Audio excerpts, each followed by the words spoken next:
Hi!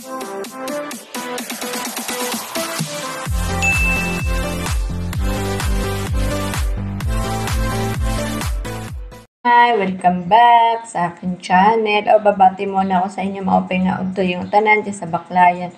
Ito pala, nagluto pala ako ng ginataang tilapia, guys. Nilagyan ko ng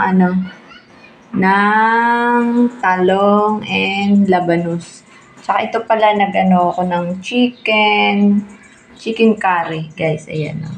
Ito yung mga tira namin pagkain kahapon. Yan, may gulay pa ako ng ampalaya. Tsaka bumili pala ako ng prutas. Ayan.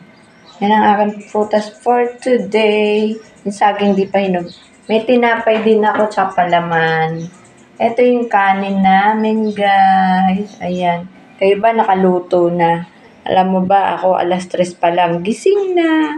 Kasi may estudyante akong hihahatid sa school, guys. Ayan.